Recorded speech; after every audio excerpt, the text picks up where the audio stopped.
Well, good morning, good morning, good morning, and welcome to Talkback Live. It's so good to be with you again on this Saturday morning. Hello, and live from Cleveland, Ohio. My name is Gloria Shea, and I am the host of Talkback Live. We're coming to you today on kind of a sunny Saturday, early part of the day. It's 11 o'clock Eastern Standard Time here in the city of Cleveland. We certainly hope that you're joining in. Tell everyone, chime in and be sure if you have any questions or comments for our guests today. We've got a very special show, a very informative show for you today. But if you have any questions or comments, please be sure and put them in the chat. We love to have our special guests respond to your questions and your comments. So, welcome to Talkback Live. I'm excited to have this guy on. I've had him on Talkback Live before. He's a great guest. He's always has so much information. We never have enough time to let him get all into it, but we're going to do our very best today. Please welcome with me to Talk Back Live, former retired Colonel Robert Resnick, all the way from Massachusetts. Good morning to you, Mr. Resnick. Good morning. It's great to be back with you, and I hope you and your listeners have all been well since my last visit. Absolutely. It's always good to see you. I understand you did a little bit of relocation there. You're no longer in Florida, but you're in Waltham, Massachusetts, right outside of Boston right now. You moved. That's right. I'm getting my first taste of the cold weather in about 7 years, so it's been an adjustment, and I'm enjoying it so far. Yeah, yeah. And I understand that's originally home for you. So it's just, It is. My family's here, and it's great uh-huh. to be back with everybody. Absolutely. Just a matter of getting back into the swing of things. And of course, the weather, big difference there. But we've got a lot going on, Robert. Just tons of stuff going on. So much chaos, right? So much chaos. We got to start there. I hate to start a show with talking about chaos, but we really need to dive into this and talk about this because it's so important. It's affecting everyone all across the world right now. Let's talk about Israel. What's going on with there was a war that started actually 1 week ago today, and Hamas actually went in there and invaded what I understand was a festival that was going on and dropped parachutes in on the festival and started just killing people and bombing people, shooting people. And let's start there. What Tell me, and we're going to get into a lot about the political side of it and things like that. But how is that? When you first heard about that, what you think? Well, it's disturbing, right? Obviously, that's a region that has been prone to terrorism for many years. And of course, the world has experienced terrorism for many years. But we think normally of the Middle East as where a lot of terrorism comes from and where the victims tend to be, Israel being one of the most prominent victims, of course. And, so I heard that. Number one, at first you say, okay, well, this is the latest round in, brutal terrorist attacks by, Hamas or any of the other groups. But then as the details came forward, it's hard to think of this as just the next round, so to speak. And I don't mean that facetiously. It's just we get used to seeing these things. This was different. This was an unprecedented level of depravity and brutality that we have not seen. Maybe we saw a little bit of it with ISIS, but in a different kind of way. That was much more localized. Obviously, they committed genocide against the Yazidi people and others. ISIS was no prize, but we Mhm. had not necessarily seen the same from other groups, and now we did. And what reports that came out of Saturday fairly quickly within the first few days of this attack by Hamas was the fact that they invaded Israel physically. They didn't. Usually they launch rockets and then they might plant explosives. This was an all-out invasion, really, at least as far as what they could do. And so, as you alluded to in the beginning, I think this was the first time they used paragliders, which is very interesting. Um, Sending armed soldiers by paragliders to get through Israeli air defenses and they landed down in the vicinity of a music festival that was attended by hundreds of teenagers, peace-loving teenagers, unarmed. This was just like going to a concert here. If people going to see Taylor Swift or whatever show they happen to want to see right now, it was all teenagers, and they massacred them. It was like shooting fish in a barrel, to use that expression, because they had automatic weapons against an unarmed group of people who were huddled together, and they chased them and hunted them down. Some of them were kidnapped, some of them were murdered, some of them were burned alive. I mean, I don't want to, be too grotesque with your listeners right now, but I think it is important to understand the truth of what happened in this. And so that was one of the attacks. They also launched invasions of various kibbutzes, which are small communities, within miles of the Gaza border, where they came across, physically. Not these weren't necessarily the paragliders. Some of them may have been, but these were people who walked across, drove across. Otherwise, they cut through the fences and came across. And so these are people who engage in farming and basic, life sustaining activities. They tend to be very peaceful. They live with whoever their neighbors are. And they were gunned down, right? And a lot of them were also kidnapped. And so what you had at the end of the day was a massive attack on various civilian communities, where you had an incredible amount of mass murder, just cold-blooded murder.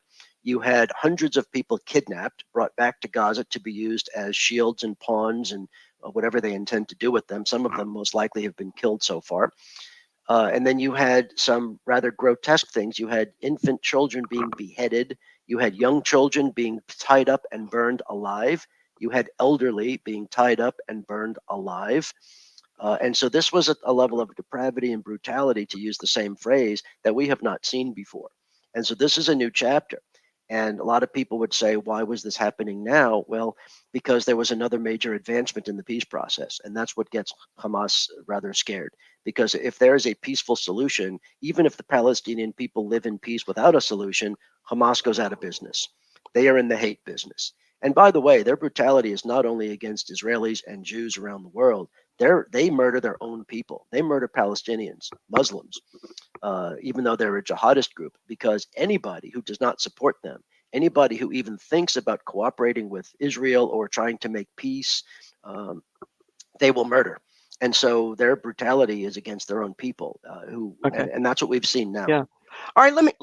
Let's stay there for a moment. You made a statement that anytime there's a progress towards peace in Israel, then something happens, and Hamas, of course, got irritated by that. Are you referring specifically to when Netanyahu was at the UN, United Nations, and he made his speech? Is that what we're referring to? Well, there's been a lot of talk lately that there was a new effort being brokered between the United States and others with Saudi Arabia, where Saudi Arabia was prepared to recognize Israel in exchange for some major concessions that Netanyahu was going to make towards Palestinian autonomy.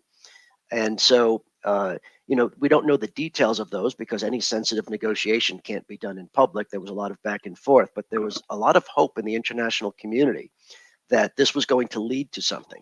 And that's all Hamas needs to know, is that there's going to be some progress being made, and they have to stop it. And that's what they did. Hmm. Right now, they've stopped it. Okay, so let's go back to the history of Hamas. It's tagged as a terrorist group, and the history reflects that. I mean, this is not the first terrorist attack that they've made. Where do they originate from? Well, initially, you had, and of course, there are different points in history to go back to, and we could certainly spend hours on it. But you have the very creation of the state of Israel by the United Nations following World War II, and there was a decision that was made. Initially there was no perfect solution in 1947, 1948, because there was going to be there was not a perfect way to draw borders, because you had people intermingled. And so, they did the best they could, I think, to try to find, a squiggly line border, and enclaves that would try to recognize where people were living, but it was not Hmm. going to be perfect. And what you had was an acceptance by who the people who would become the Israelis, the Jews who were living there, and you had an outright rejection by the Arab populations who lived there, mostly Palestinian, but then by their Arab neighbors in the neighboring countries. And they said all or nothing. Right. And so they fought a war. And by some miracle, the brand new country of Israel was able to defend itself and sustain itself as a nation, against tremendous odds, really.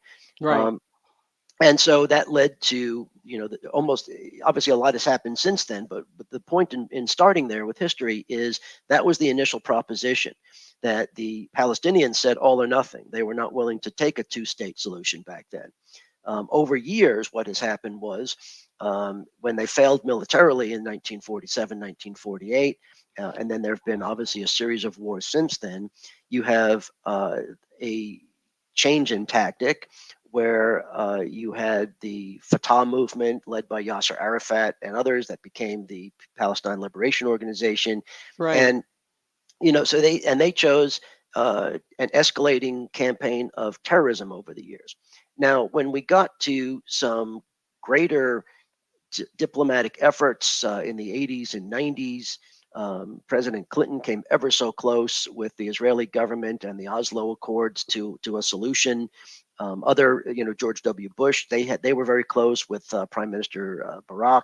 There were and there were so many opportunities where we got ever so close, and each one of these times, when it looked like there was going to be a peaceful solution, something that was going to lead to a two-state solution, something scuttled it.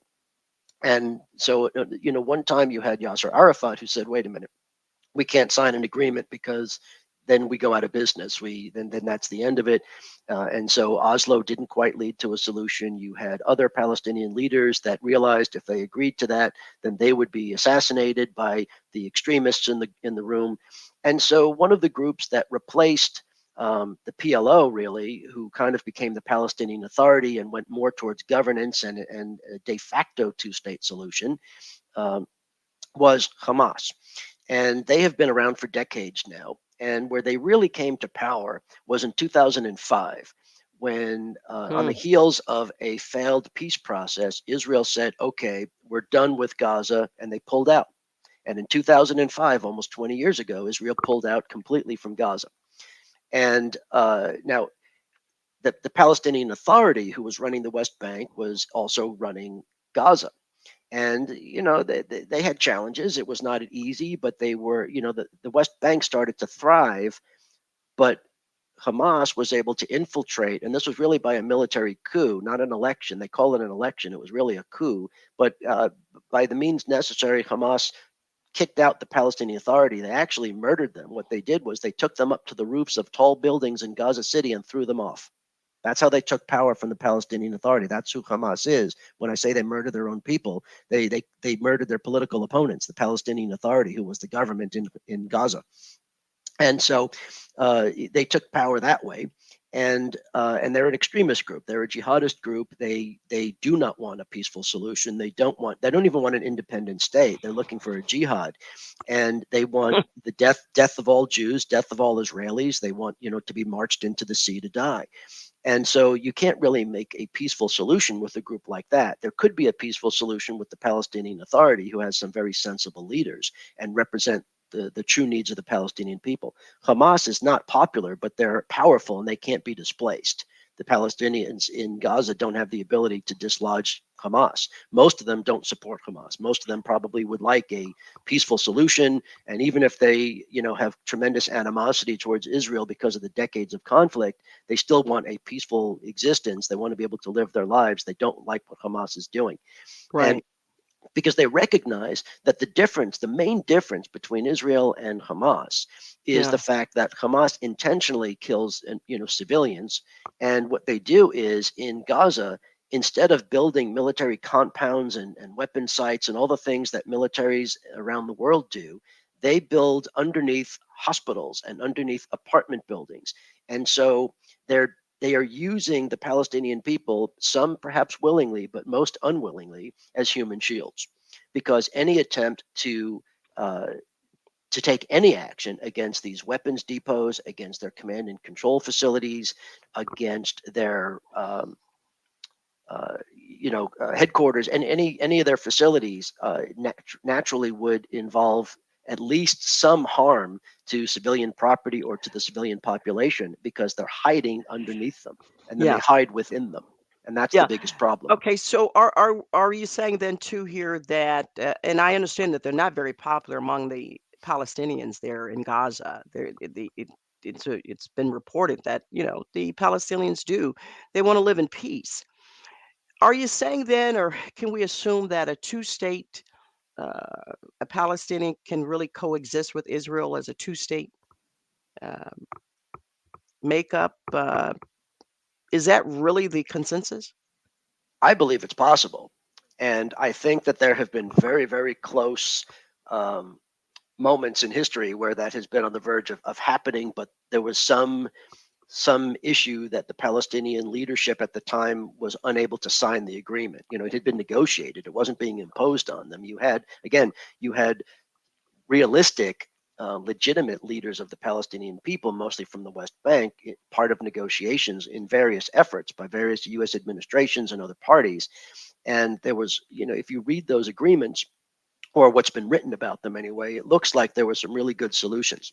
Now, Mhm. what would it be a perfect solution? There isn't a perfect solution. I think if everybody recognizes that there isn't a perfect solution, there isn't a perfect boundary, there isn't going to be a perfect thing. But what had happened was that the most important thing was twofold. For the Israelis, it was a security agreement to make sure that they would be free from terrorism, and that's what the Palestinian Authority was willing to agree to. Mm. And secondly, from the Palestinian Authority perspective, it was an economy. They needed an economy to get their people back, working and making money and whatever. And so during this time, while Gaza fell subject to Hamas on the West Bank for quite a while during the 90s and early 2000s, the West Bank was thriving economically. I mean, compared to what it had been before, there was an economy, there were businesses, there was tourism. And again, it was not perfect. I'm not suggesting the Palestinians had everything they wanted, but it was a huge step towards making progress. And that was when peace was possible. Mm. Unfortunately, who is threatened by such progress? The extremists. Yeah. And the extremists Yeah. step in and take actions, terrorist actions against both sides. Remember, the reason that some of the Palestinian leaders can't ultimately sign a peace agreement is because they will be assassinated by the extremists. And remember, Prime Minister of Israel, Yitzhak Rabin, a storied hero of the nation of Israel, was on the verge of signing one of the latest, more recent peace agreements, and he was assassinated by a Jewish extremist. So, this is what happens sometimes when you have centuries, not well, it does go back centuries, but decades of hate in this regard and conflict. You have extremists that just can't see their way out of it, and Yeah. that's the real challenge sometimes. If you look at Gaza in, the size of it, it's not much there. I mean, it's along it's right there on the ocean, right? But It's a 40-mile strip of land along the Mediterranean Sea, the along the southeast sea, yeah, Mediterranean the Sea. Mediterranean Sea. Yeah, I mean, it's 40 miles. Did you say? 40 miles. Wow. It's about the size of New Jersey. The Gaza is about the size of New Jersey. Wow, and so that's not a lot of territory. So we're hearing that Israel has demanded that the residents of Gaza evacuate, that they get out of there.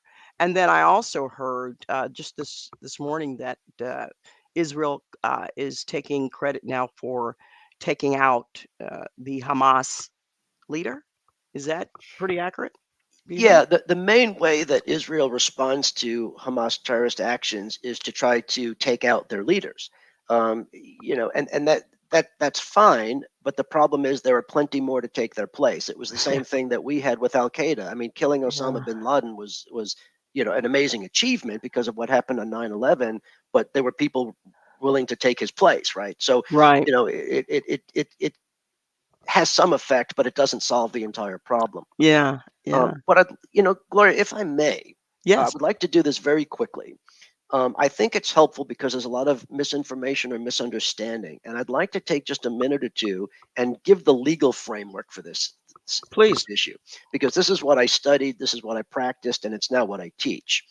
And people talk about the Geneva Conventions, and the body of law is called international humanitarian law or law of armed conflict, depending on which title you use.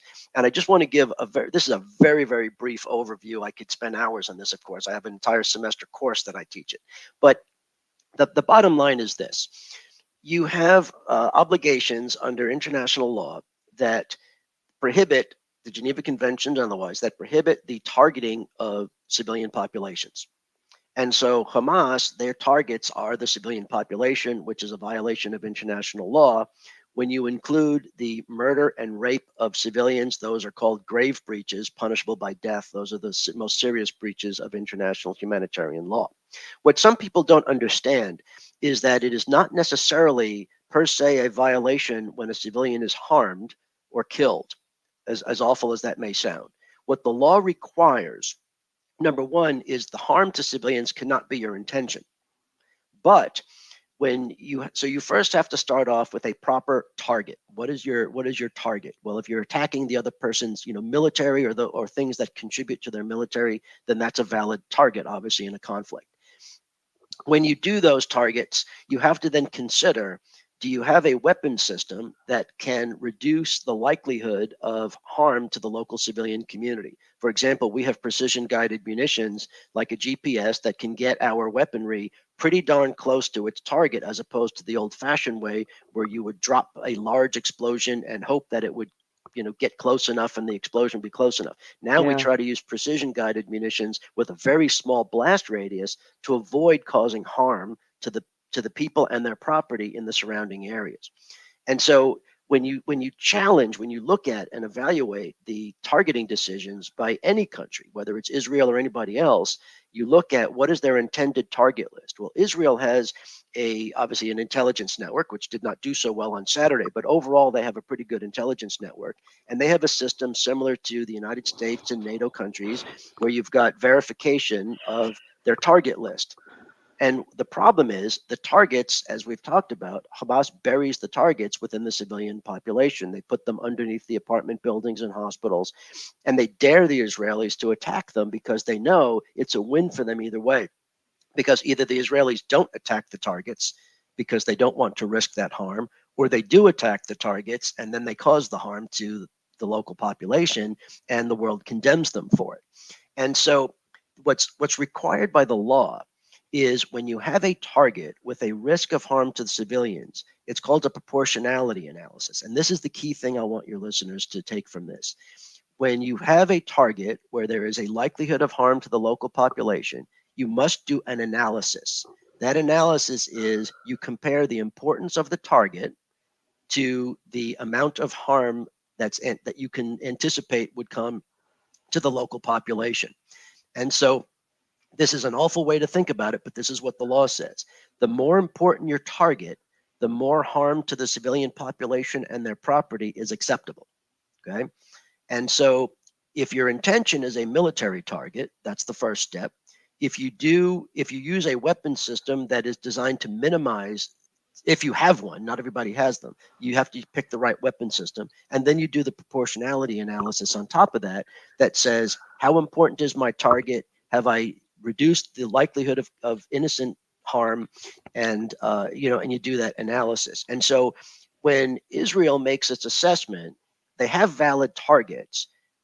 They use the weapon system that they have, and then the question is on the proportionality analysis, and this is where people will criticize the Israeli decision, is how many lives is the target worth? And Israel may have a different outcome of that analysis than perhaps some people in the United States or Europe or other countries would have, albeit they're not in the same situation, mind you. They might change their mind if they were in that situation. But for now, this is where Israel tends to get condemned in the world of public opinion, when people say, oh, well, wait a minute, there were civilians that were harmed in this attack. That's a violation of international law. That's a war crime. It's not a war crime. It's not a war crime because Israel goes through this required legal analysis. Some people may disagree with the way that they have done that analysis, that they think that perhaps the target is not worth the amount of damage to the civilian community that occurs, but that's not what the law says. And so that then takes it to the next thing, which is the politics, right? And you Mm-hmm. talked about that earlier. The Mm-hmm. politics of this is where Israel tends to lose because the world begins to condemn them. It's not a violation. Most of what they do is not a violation of international law, quite frankly, because they follow this process that's required by the Geneva Conventions and other issues. The problem is that politically they lose because people see the amount of harm to the civilian community in Gaza, and they say, they become sympathetic to that. And so that this is more of a political issue than a legal one, just to lay that out. Hmm. Now, before I went into that explanation, and if people have questions on this, I'm happy to answer it. This is a semester-long course that I just tried to do in 5 minutes, so Yeah. I hope I didn't confuse people. But you asked me about, Uh, the issue with the Israel notifying residents of northern Gaza to move south, right? And that's yeah. why I wanted to go into that, because what you're supposed to do to minimize the harm to the civilian community is, when practicable, it's not outright required, but when it's Right. practical to do so, you give Hmm. them a warning that, look, there are targets that are that are next to you Right. in your area, and we're going Hmm. to attack those targets. We're giving you time to get out of the way or otherwise take cover before. Right. And that's what the law suggests, that when you can do that. So Israel is complying with the legal requirement to tell the people there, look, this is where Hamas is. This is where they are physically located. This is where their weapons are located. Their rockets are Right. being launched from here. We're going to attack those sites. You need to Right. move south to protect yourselves. And I Right. understand that's not an easy thing for the people to do. I Hmm. recognize the hardship. I'm just saying, legally speaking, that's what's happening here. They're Yeah. not they're not displacing them permanently. They're saying you need Right. to move because we're going to Right. attack there and we don't want to hurt you. Right. And I think anyone who's missed that particular point, and you covered that quite well and extensively, but quite logically, uh, they went about it the right way, and who could dispute that? They were attacked. Okay, let's be clear. They were attacked. So, and I don't know anything about war, uh, uh, legal stuff, but I think that once you are attacked, just like what happened with us with in Pearl Harbor, when you're attacked on your ground, then you have the right to defend yourself and declare war. Like you said, Oh, we are at war. absolutely. So, And that's why, again, I'm saying that there is not a legal issue here per se. right, Israel was attacked exactly. and they have the right to attack their To enemy, defend it, exactly, and to Hamas. defend themselves. The, the other issue that's very important here is the issue of the human shields, because, again, Hamas intentionally uses their population as shields. Hmm. And when you do that, the even though Israel is supposed to do a proportionality analysis, which they do, we just may Hmm. not always agree on the numbers, but they do. The issue is those civilian deaths in Gaza are the fault, legally speaking, and in my opinion, morally speaking, of Hmm. Hamas, not Israel. Israel is not trying to hurt those people. It's just Hamas is putting them in harm's way. And by the way, that's the same analysis we used in Iraq. When we had targets in Iraq, this was my job over there, that we had to do this analysis. And we had to say, okay, if Saddam Hmm. Hussein used human shields, which he did in the Hmm. first Gulf War and then in 2003 for Operation Iraqi Freedom, he Hmm. put innocent people. Some of them volunteered, in which case they were willing to give their life. Other people were forced to be human shields, which is a worse crime.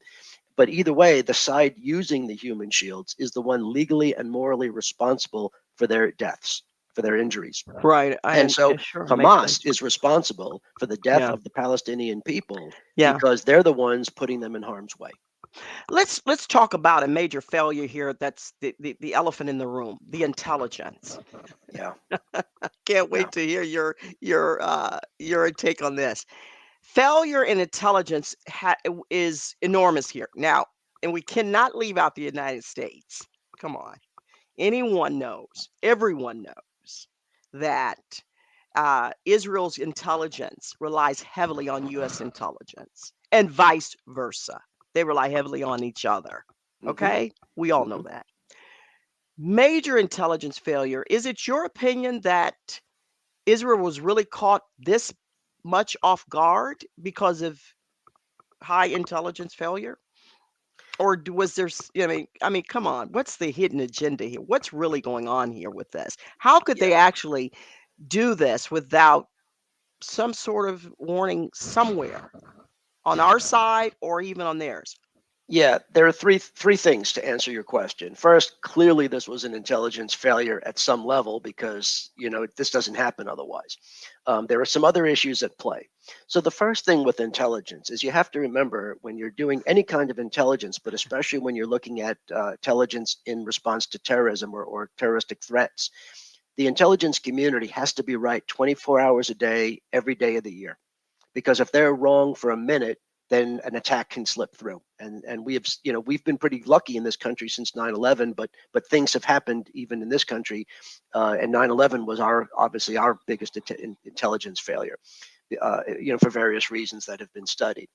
And so, on the one hand, can any intelligence service be correct every minute of every hour of every day of the year? It seems unlikely that that's going to happen, except they have to be, right? Because the Yeah, terrorists are just waiting for an opportunity to sneak in, and they only have to be right once. We have to be right every day of the year. right. And so it's a very difficult thing. So to simply say, well, oh, this was an intelligence failure, somebody should be punished and fired and prosecuted and whatever, is overlooking the realities of this, because it's not possible sometimes to be that right, that without any limitation or any problem. It's very difficult. And so I think over the years, all the Israel, the United States, our European allies, others have been very good in intelligence wise, because it hasn't been worse. This was a major setback. This was a big failure.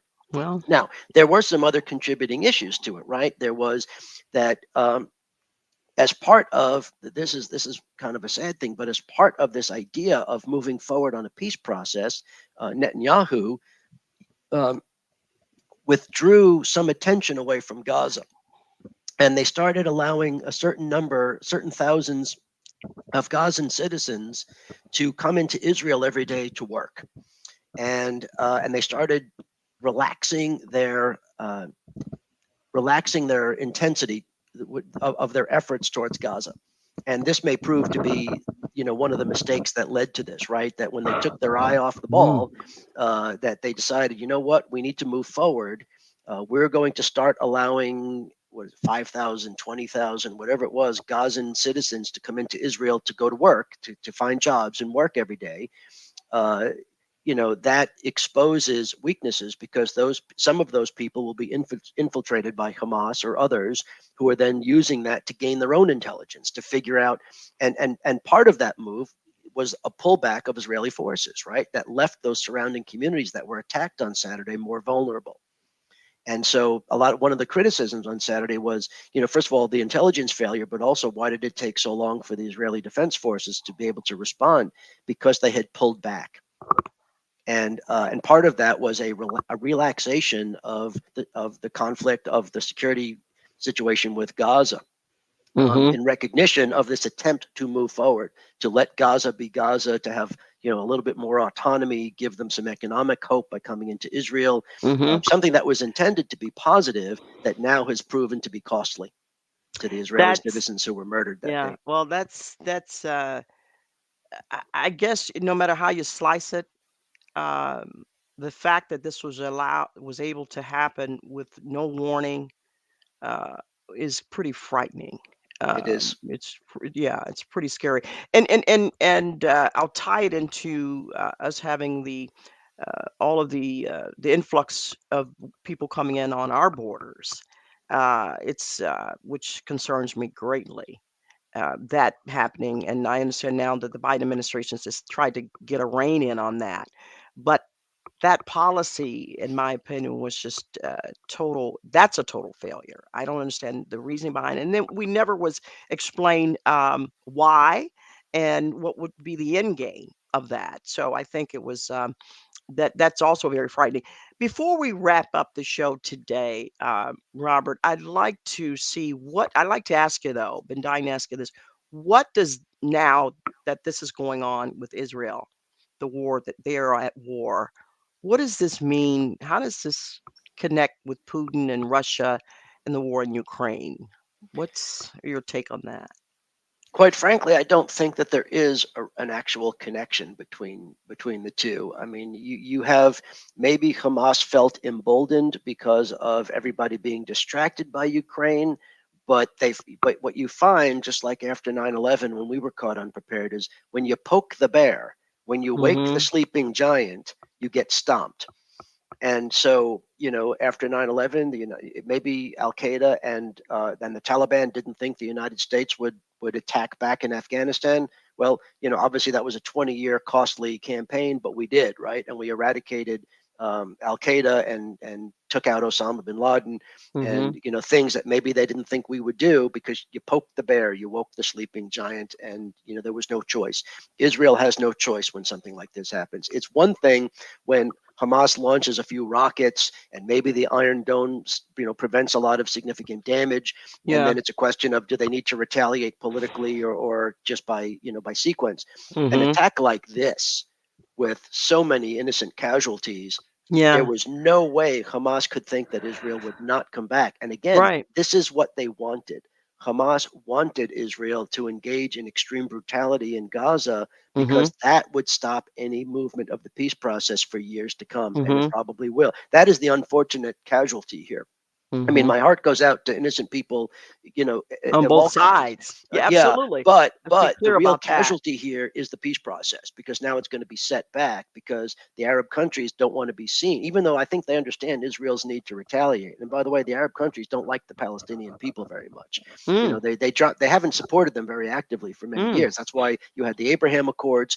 You had, obviously, peace with Egypt and Jordan, Yeah. because they started, the Palestinians, you're not helping yourselves, and so we're not gonna help you if you're not going to help yourselves in this process. And so, this is what forces Hamas into their position where they want to scuttle the peace process, even at the cost of the amount of harm that's going to come to Gaza right now. Right. And there's been no clear leader in Palestine that I'm aware of in quite some time. A Right. clear leader who's a spokesman for the Palestinians Right. hasn't Because happened. you have the Palestinian Authority in the West Bank, and they've become weakened because Hamas has been trying to destabilize them for as long as they've been in power. So, for almost 20 years, they've been trying to destabilize the Palestinian Authority. So, the leaders of the Palestinian Authority in the West Bank have to be ever so careful not to go so far that they become even greater targets to Hamas, or risk. The biggest fear that the West Bank leadership has is Hamas invading and taking over the West Bank. That's their biggest fear, not necessarily Israel. Israel and the West Bank have a security arrangement of some kind, but the West Bank fears Hamas taking over the way that they did in Gaza.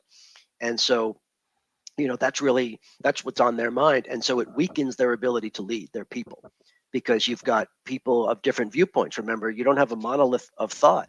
The Palestinian people have a variety of thoughts, politically, religiously, regarding the peace process, on a number of issues. And so the leadership, just like we have in this country, you have to be able to lead and govern a variety of opinions, different types of people. And in regards to the West Bank, that has resulted in weakened Palestinian leadership, unfortunately. Wow. Wow. That's quite interesting. I tell you, we I know never we ever. didn't talk much about the Ukraine side. I don't know if you want Yeah. to Yeah. you do something there, but Yeah. I don't really see them as linked, other than that. Everybody in the world is watching, and you Yeah. learn and you see how Well, the world well, reacts. But I don't mean so much linked in the sense that, there's a conspiracy or anything. sure, I'm just wondering what this means for Putin's um initiative. Does this push him even more? Is he becoming going to become even more hell bent now on having his way because of what's going on? You think is he sitting back saying, "Aha," um, I think Putin, as a master statesman, master craftsman, KGB leader, he is thrilled by anything that distracts the United States, because that only can work to his benefit. However, exactly. if you heard Secretary, I know Secretary Austin said this yesterday, and I think Secretary of State Blinken may have said it before that. But I know General Austin said it yesterday, where he said, Mhm. to the rest of the world, we may be determined to support our friend and ally Israel right now, but that does not mean that we are not paying attention to our friend Ukraine or our friends around the world. We have the Yeah. ability. This is what Austin said. We can walk and chew gum at the same time, Yeah. which is a military phrase. But um, Uh-huh. you know, the United States is prepared. We're not solely focused on the Middle East, that we can't focus our attention wherever it's needed in the world. So that's the one thing. So I think And Putin is smart enough to know that. But I'm but gonna go ahead. no, go ahead. No, I'm gonna give you a moment to elaborate on this one last question Okay. before we end the show. With what's going on in the with the Republicans and not being able to actually decide on the majority leader, right? You don't think that's a distraction for the U.S.? Well, that I think is a problem. I guess I was talking militarily about our ability when we focus on, supporting Israel and moving the carrier groups into the Mediterranean and what have you, Yeah, that was not a signal that we were unprepared in the rest of the world. Now, politically, domestically, the chaos in the Congress right now is tremendously disturbing on a number of reasons, because we right. have budget funding, that can't get voted on. We almost had a shutdown a few weeks ago, and we're going to be on the verge of that again, because the House can't do anything without a speaker, and so there's no way Exactly. to fund the government even if they wanted to. And then the other Exactly. problem that you have is, the array of clowns trying to lead the Republican Party, like Jim Jordan, who's a despicable piece of garbage. I know he's from your state there, but Oh my he's a nationally God, he's a it is. nationally known figure, and he's the last person that should be chairing a committee, let alone be the Speaker of the House. There are some Absolutely. excellent Republicans in the House that should be considered and could do a very Exactly. decent job Exactly. as the next Yeah. speaker. And I don't even think they're willing to run right now because of the chaos in the Yeah. House right It now, make caused by yeah. Jim Jordan and his group. So I don't know what's going to happen with that, but Yeah. if it's him, we're in a world of hurt in this country. Yeah. And we're going to end on that note. I think it's a great distraction, and it's amazing how this That is I think playing out is, here. yes, It's yeah, it has to be, and I think that folks in other parts of the world are looking at it that way. They're saying, this is the sure. time to because it's a little bit ironic that Hamas struck the time that they did. It was during a holiday, of course, a Jewish holiday, but then of course it was a time that we've got total chaos here in the U.S. So I think that we can't quite negate that. But yeah, we're going to end on that note, and I do thank you for coming on Talkback Live again. It's always great to see you, Robert Resnick, and he is a former Army colonel for the United States, and he also is a professor, I believe, there locally in Massachusetts, there where he teaches law and political science, I think, and things like that. But thank you so much for appearing on Talkback Live. I enjoyed you. It's always so informative. We'd love to have you back again, maybe later in the year, or actually next year now, so we're so close to the end of the year. And I want to thank my viewers out there. We didn't get any questions or comments, but that's okay. We're kind of regrouping Talkback Live. We're redoing some things. I'm actually producing my own show now, and so we're doing things just a little bit differently. But only for the better. Believe me, only for the better. Thank you for tuning in to Talk Back Live. Be sure to tune in again in another 2 weeks. We'll have another guest for you. And thank you for viewing Talk Back Live. Any advertisers, business owners out there, if you have a business, give us a call, 216-394-8926.